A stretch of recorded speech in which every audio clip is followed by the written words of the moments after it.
Good afternoon, everybody. Can you hear me at the back? Good. Okay, welcome. My name is George Zalanti. I'm Head of the School of Architecture and Built Environment here at the University of Adelaide.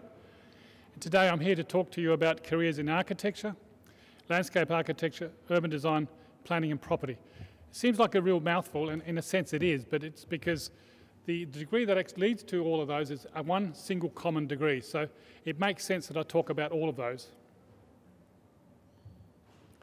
I always like to start with a slide, and for one moment, if you're interested in design, if I can just ask you to imagine that all of those buildings there, that some of the tallest buildings in the world, all of those are located in Adelaide CBD. You can just imagine that for a moment.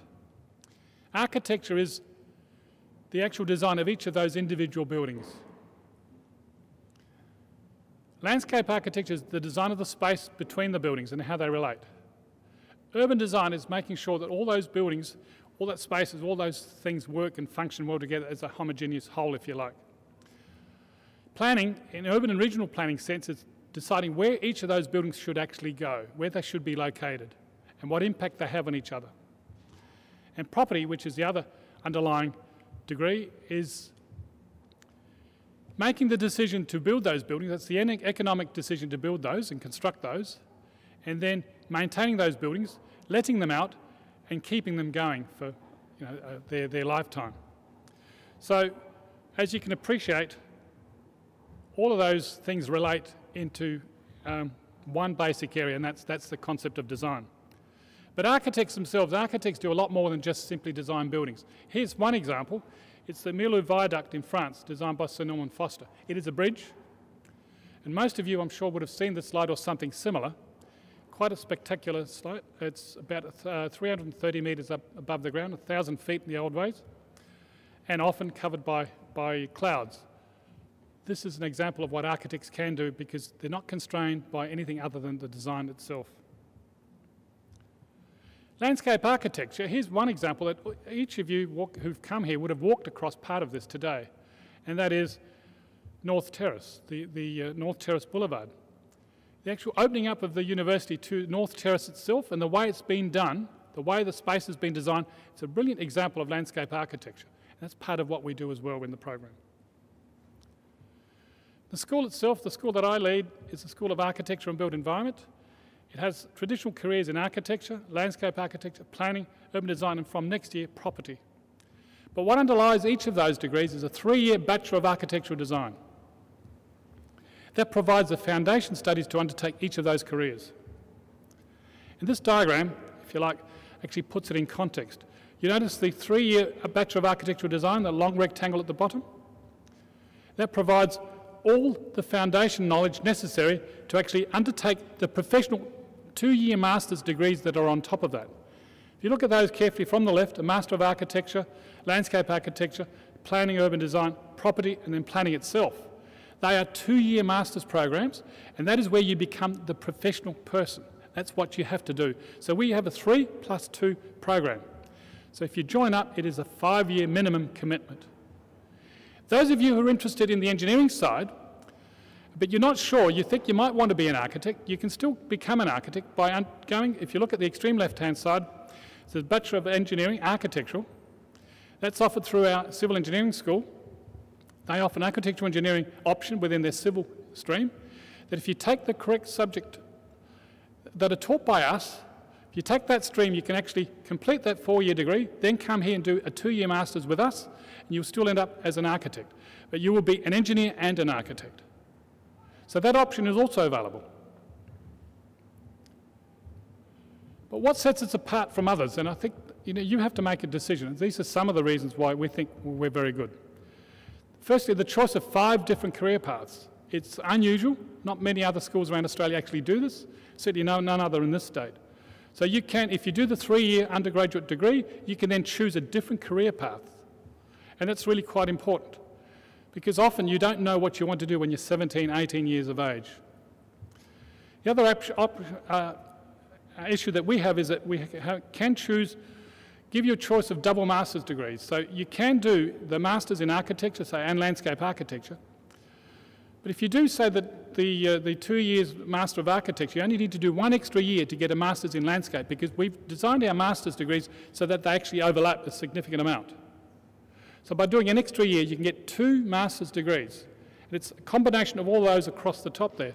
So you can be, most people choose to do architecture and something else, but it doesn't have to be that.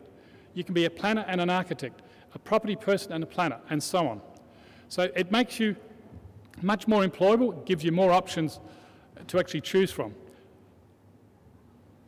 The other aspect, as I alluded to throughout this, has been that you're generally 17 or 18 when you join the university, and at that age you think you know what you want to do, and most times you may well be right. But occasionally you find as you go through the program, you don't necessarily want to be an architect. Well, by the time you get to 19, 20, 21, by the time you finish your 3-year degree, you can then make a much better informed choice as to what you really want to do, because you've experienced a bit of architecture, a bit of planning, a bit of urban design, a bit of landscape, a bit of property. Then you can make an informed decision as to which area you really want to specialise in. So if you go into some degrees that only have one pathway, then you either finish or you drop out. With ours, you don't have to do that. Another aspect of our program is that we work with other disciplines. In architecture, in design professions, you can't do it all on your own. You are reliant on other people as well.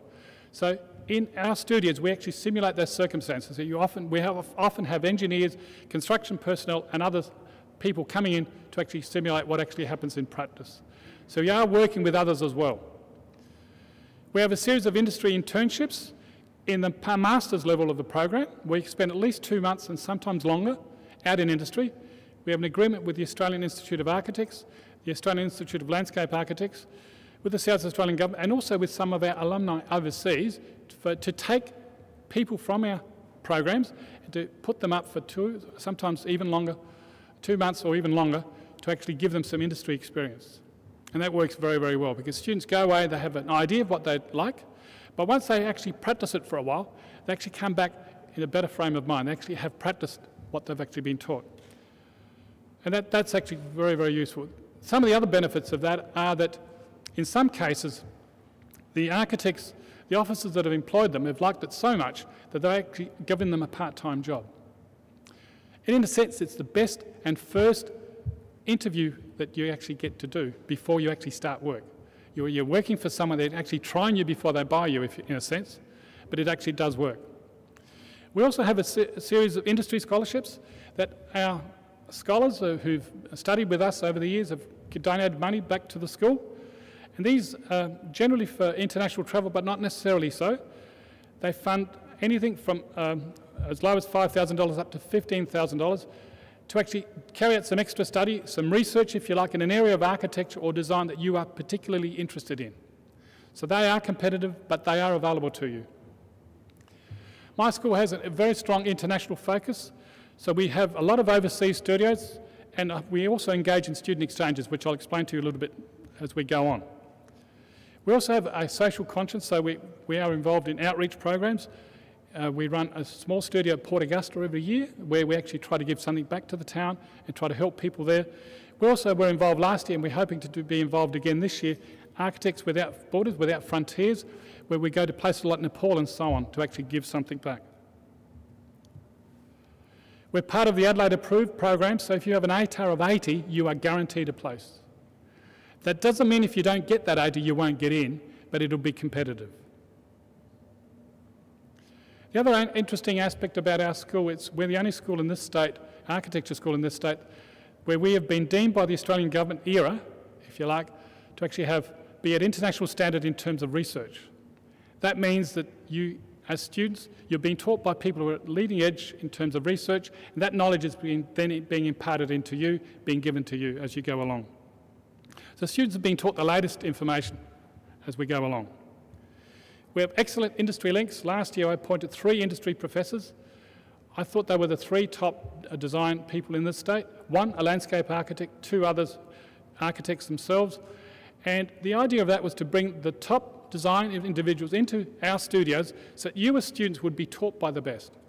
And it's one thing to have us as academics teach you, but it's another thing when you get these practitioners who win the awards, walk into the room and actually teach you. So they're part of our school as well. So I have 3 of those. In addition, we recognise that as academics we sometimes do lose, if you like, practice experience after a while, once you've been in an institution a long time. So we bring in over 80 industry professionals who actually also help tutor and teach.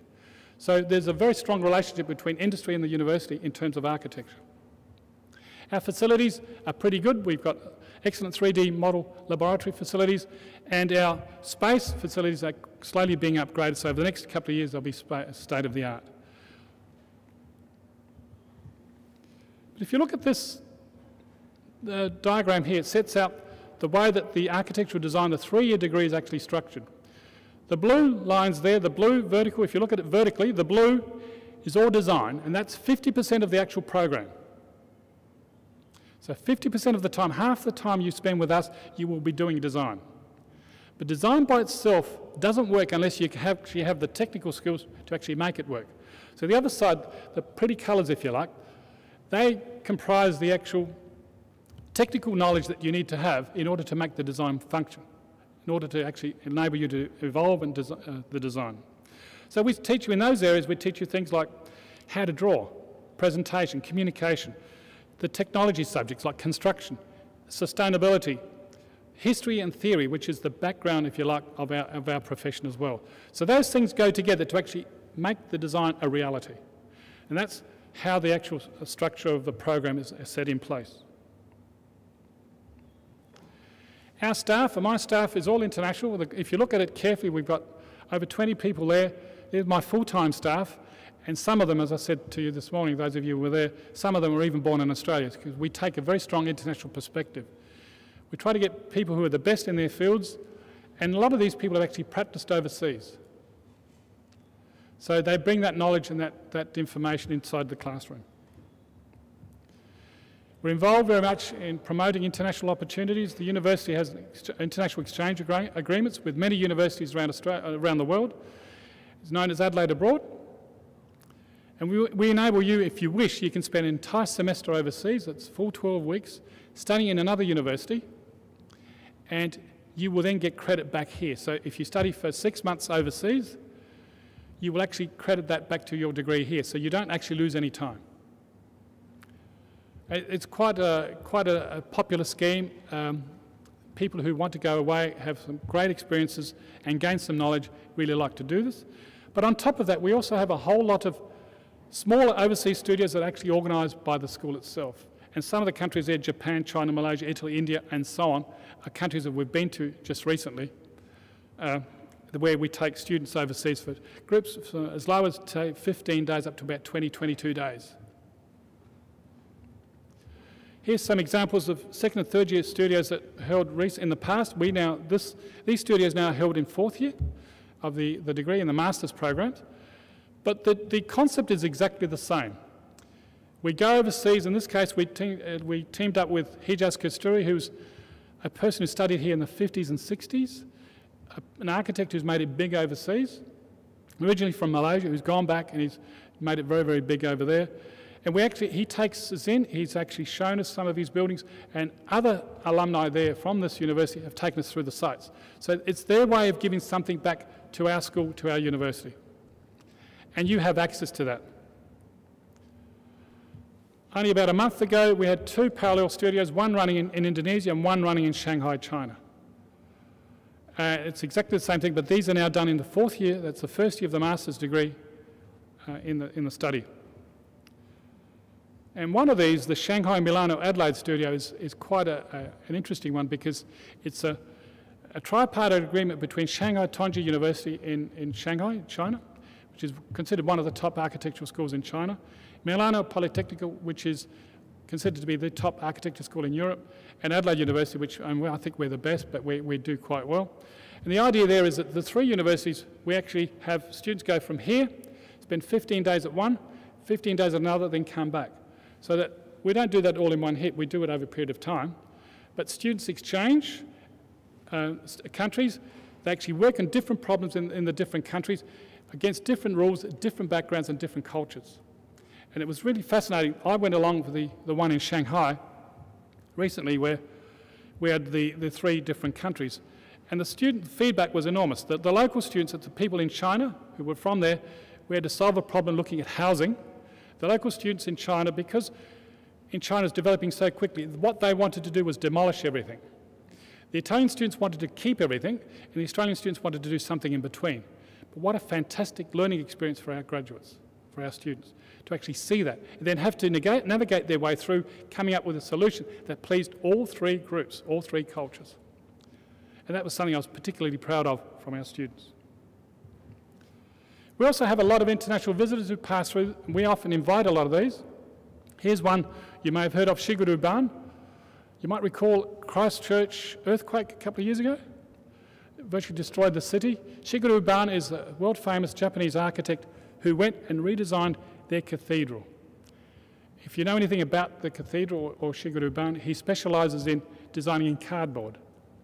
He's designed and built a cardboard cathedral which is fireproof and actually works.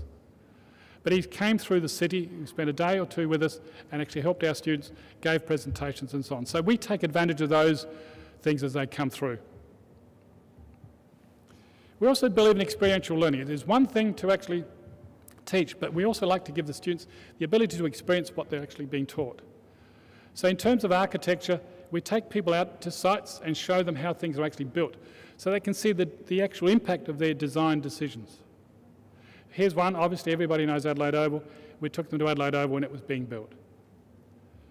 But that's only one side. The other side, and this was a planning urban design project here, where we looked at a little hamlet of Hamley Bridge in the Adelaide Hills.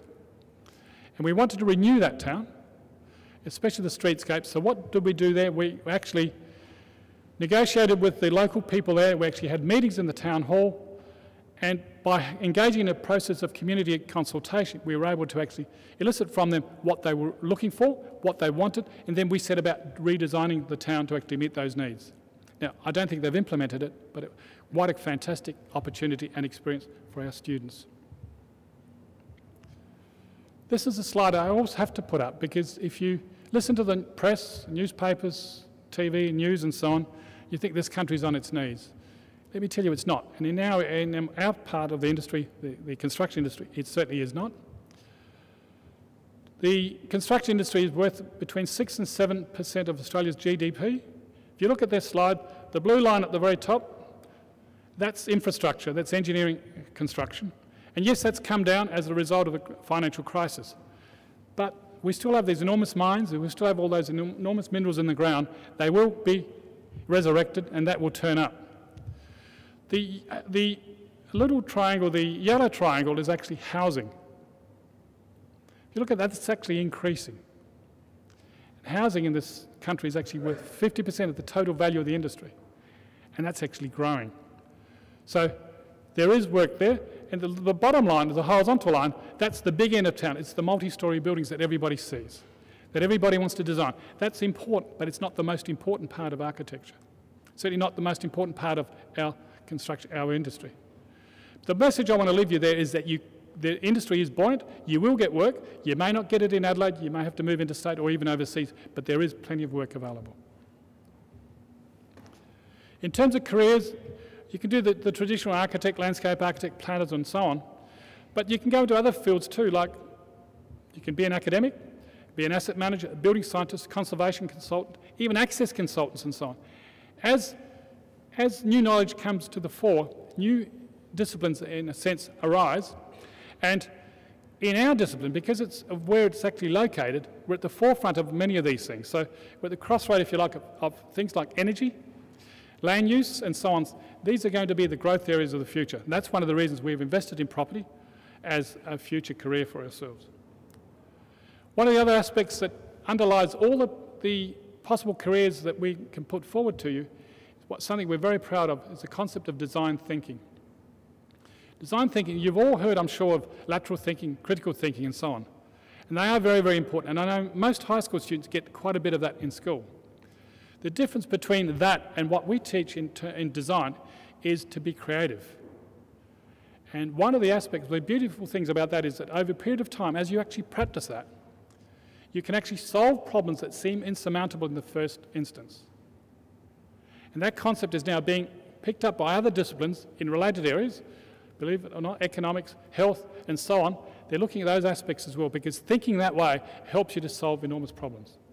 And that is something that I am particularly proud of, because it's something that I went through the process. It comes with a long period of time in terms of training. You just keep going and keep going, but it's the process of discovery, the process of trying, the process of experimenting, and the process of learning. And that is what underlies everything that we do. In terms of salary, starting salary for architects are anywhere around $50,000 to $55,000, which is reasonable. You do get significant increases, but depending on how good you are and where you want to work. Employment rates, around about 80% at the moment. They vary a little bit across Australia, but that's what it is at the moment, roughly. But you can get employment if you're prepared to move around.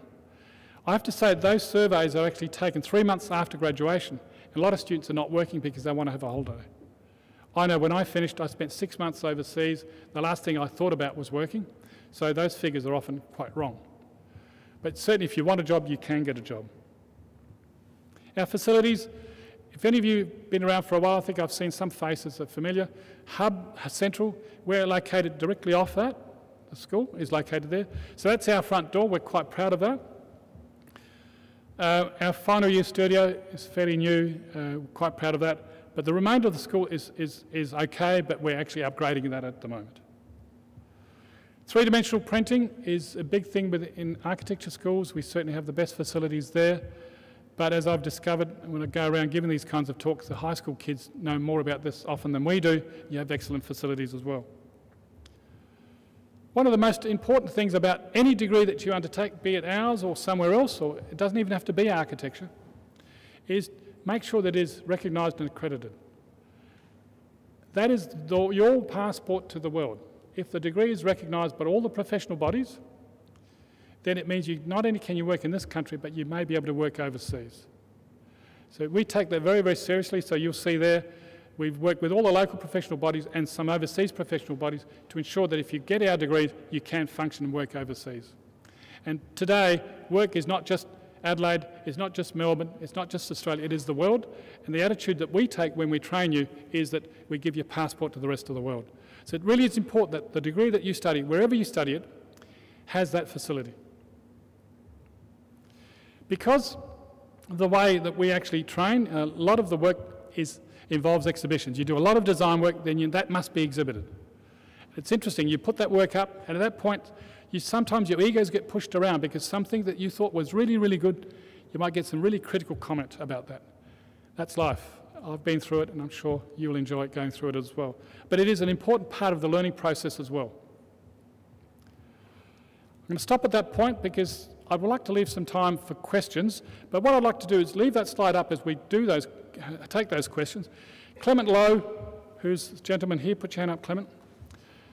He can answer most queries. If you want to take that email address, send an email to Clement, he'll respond. Alternatively, you feel free, that's my email address below, feel free to send me an email and I will respond as well. I also have with us John Kellett, Professor John Kellett. Professor Kellett is a new Professor of Planning and Property within the university. If you have any queries at all about any of the programs, if I can't answer them, I'm sure the other two gentlemen will. So with that, questions?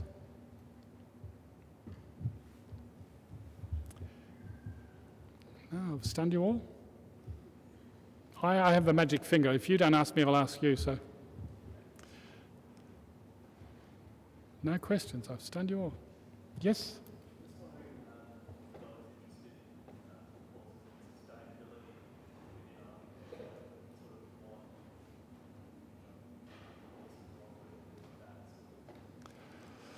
We have, yeah, it's a good question. We have Associate Professor Veronica Sabato, who's probably in the top 5 sustainability experts in the world, works for us. And she takes all the technology subjects that deal with sustainability and sustainability design. So it's very well covered.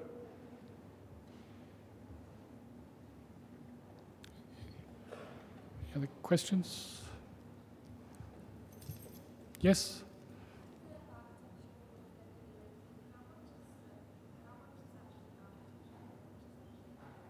In the architectural engineering degree, it's about 50-50, but it meets the requirements for Institution of Engineers registration as engineer, but you have to come back and do our master's degree to get the remainder for it to be an architect. But that is It's a 4-year degree in engineering, then you do 2-year masters on top, so that's 6 years. But ours are all 5, 3 plus 2 is 5, and most choose to do a double master, so you end up being 6 in any case. So if you come with us, it's going to be it's at least 5 years, and most times 6, because people like to do a double masters.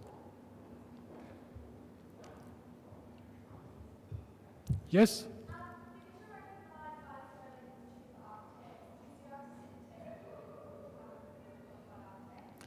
Yes, and it's what happens is once you actually complete the degree, you've met all the educational requirements to do that, but you have to have 2 years practical experience. Then you do an examination, which is an accreditation or registration examination, and that is not handled by the Institute of Architects, it's handled by the Accreditation Board itself. It's a separate board, and that body there then accredits you to be registered and call yourself an architect. But those 2 years are generally done, they're obviously done after graduation, and you do those under supervision of an architect.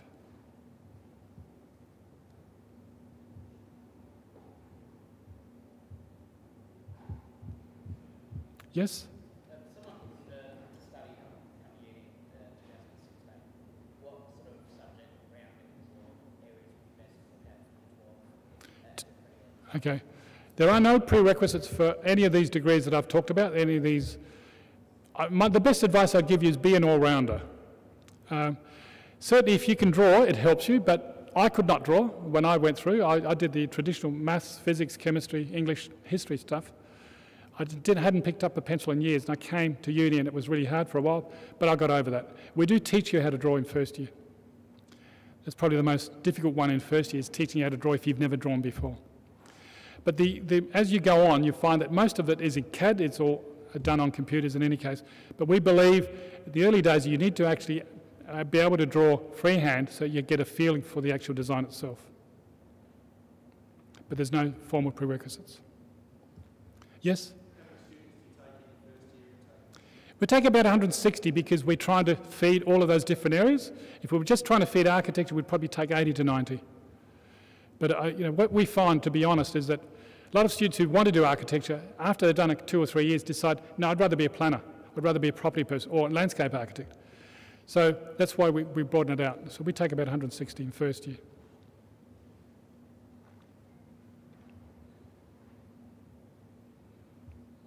No other questions?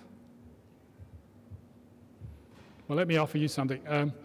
Between 45-50%, or between 40 and 50% of our students are female, so there's there isn't one sex that dominates in a major way.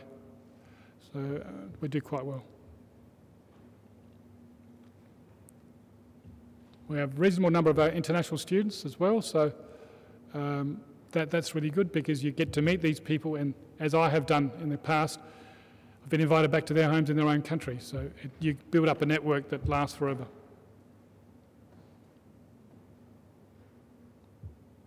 Yes? Did I see a hand, or no, you were just scratching your nose? All right. No more questions? Well, just before you go, can I just say, whatever you choose to do, whether it's programs here, whether it's program elsewhere, or another discipline altogether, choose wisely because it's a long, long time that you've got to live with that. But make sure, if mums and dads, put your hands over your ears for a moment. Do what you really want to do because you're doing it for yourself. It's really, really important that you do that. All right? Good luck. Thank you very much.